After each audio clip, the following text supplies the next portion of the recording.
menebak arah karma dengan mengamati apa saja kemelekatan orang itu. Ibarat angin yang sangat besar menyapu lautan, menyapu gurun, menyapu padang rumput, menyapu apapun yang diterjangnya. Itulah pedang langit, senjata yang tidak dapat dikendalikan oleh kekuatan manusia.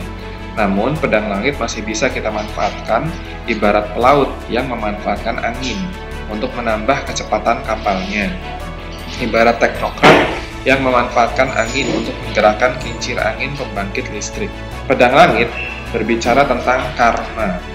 Karma adalah pahala, karma positif, dan dosa, karma negatif. Karma adalah bibit pohon balasan yang akan kembali pada pemilik karma tersebut, baik di dunia maupun akhirat. Energi penggerak pedang langit adalah karma negatif atau dosa, sedangkan energi penggerak pagar gaib adalah karma positif atau pahala. Barang siapa yang mampu membaca atau mengetahui arah karma seseorang, ia dapat mengambil keuntungan darinya. Dia dapat mengendalikan nasib orang yang ditargetkan itu. Sebagaimana arah karma manusia, arah karma perusahaan dan orang-orang di dalamnya juga dapat kita prediksi. Perusahaan dan orang-orang di dalamnya yang berkarma baik wajib kita rangkul selama mungkin sebagai mitra. Perusahaan dan orang-orang di dalamnya yang berkarma buruk wajib kita hindari agar hidup kita tidak ikut ketiban sial oleh mereka.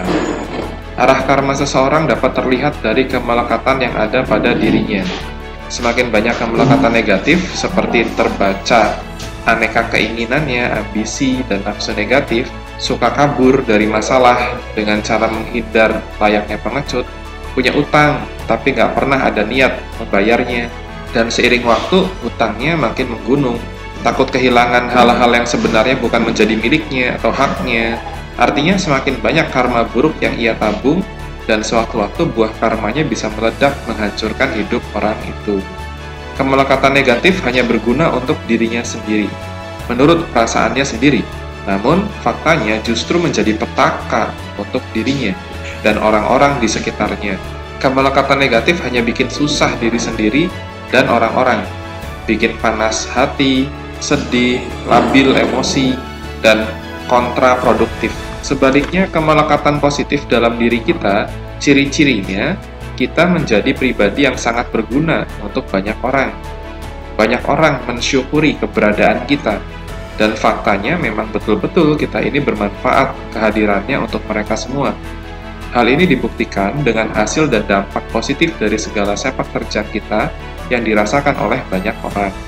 Semakin banyak kemelekatan positif, berguna, bermanfaat bagi masyarakat, dan kemelekatan sikap, sifat, pemikiran, target, tujuan, serta amalan-amalan positif, artinya semakin banyak karma baik yang ia tabung seiring waktu. Apabila sudah saatnya, buah karma ini matang, rasa manis, enak, nikmat tiada tara akan dirasakan oleh pemilik karma itu, baik di dunia apalagi di akhirat.